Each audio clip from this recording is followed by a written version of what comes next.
बराबर जे भए पनि दुई टुक्रा भएको छ। अब हेर्नुस् अलिक टाइट हजुर नै बाँध्नु बाँध्नुहोस् न माथि बाँध्नुहोस् सर बाँध्दै छैन ल टाइट गरिदिनु ल शिक्षकको हातमा पनि ताकत छ हेर्नुस् कति बलियो यहाँ गाँठो बनाइदिनु एकदम बलियो बनाइदियो अहिलेसम्म कुनै शङ्का छ हजुरहरू हेरिराख्नु भएको छ सरले काट्नुभयो बाँध्नु भयो यो यति हेरायो भने सानो हुन्छ यति हेरायो भने सानो हुन्छ तर सानो हुन दिँदैन म हेर्नु होला यो सानो हुँदैन अन्दाज गर्नु होला यो सिङ्गो धागो पहिला सरले चेक गर्नुभयो थियो नि त्यस्तै हुन्छ यो शिक्षकको कलममा एक पटक मेरो कलम यहाँ थियो पकेटमा अनि यसरी ल्याएर यसरी शिक्षकको कलममा ताकत छ भने अनि एकजनाले भनिदिनु भयो तपाईँ त पकेटबाट नै चेन्ज गरिदिनु त्यस्तो छैन तपाईँ यति गुरुआमाहरू हेर्नु भएको मेरो हातमा यहाँ धागो छ म यहाँ बेरिसके अब यो चेन्ज हुने अवस्था नै छैन चेन्ज हुनै सक्दैन गाँठो पारेको भाग यही छ सर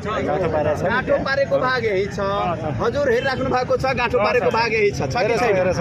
अब गाँठो पारेको भाग यही छ बेरिसकेका छु अब पकेटबाट मैले यो शिक्षकको कलम ल्याउँछु भने के यो चेन्ज हुन्छ शिक्षकको कलममा ताकत छ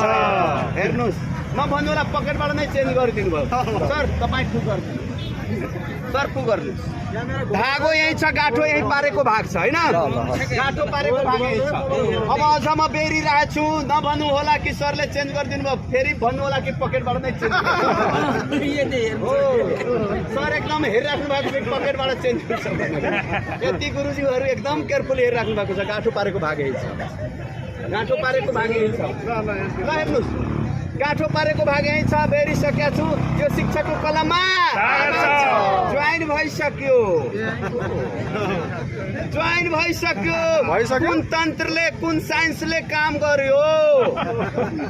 शिक्षकको कलममा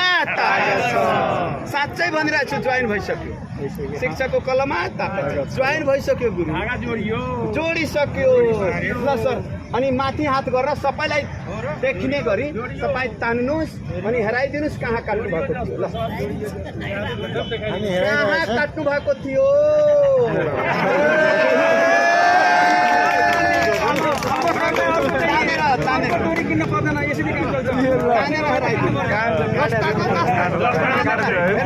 तपाईँ एकदम पहिला पनि तानेर हेर्नु भएको थियो तपाईँ तानेर हेर्नुहोस् कसरी जुट्यो